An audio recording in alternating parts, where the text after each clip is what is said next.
அப்போ உனக்கான மக்களை உருவாக்காத வரைக்கும் நீ என்ன பண்ண முடியாது. அந்த மக்கள் யாராக இருக்கணும்? புரிந்துணர்வு உள்ள மனிதர்களாக இருக்கணும்.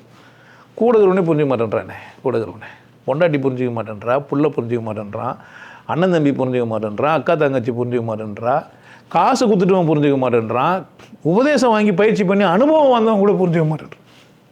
வலிக்குது. ரொம்ப பேசினா செத்துருவோம் போல.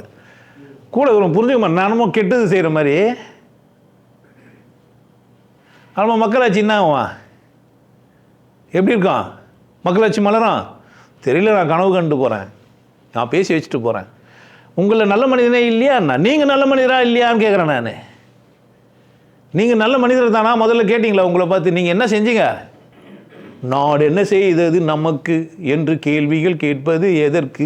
நீ என்ன செய்தாய் எதற்கு என்று நினைத்தால் நன்மை உனக்கு.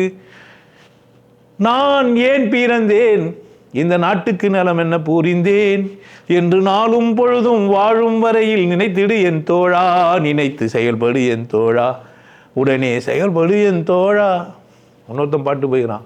அறிவு உள்ளது அடங்கி கிடக்குது வீட்டிலே, அதாலே ஆகாத சிலது ஆர்ப்பாட்டம் செய்யுது வெளியில், அதாலே மனுஷன் சாப்பிடுறான்டா தம்பி பயலே. இது மாறுவது எப்போ? 100 பாட்டு தான். மாறுவது எப்போ, தீருவது எப்போ நம்ம கவலை.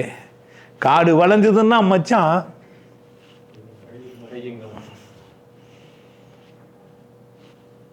அப்போ எப்படி இல்லை? அப்போ மனிதர்கள் யாரும் இல்லை. எப்படி புரிய வைக்க போகிறோமோ எனக்கு தெரியல. போராடி பார்ப்போம், இல்லை முயற்சி செஞ்சு பார்ப்போம். என்னால் போராடலாம் முடியாது, ஜாலியாக தான். வாழ்க்கை எதுக்கு தான்? ஆமாம், போய் உண்டு பிறண்டு ஒன்று ஜெயிக்கணுமா என்ன?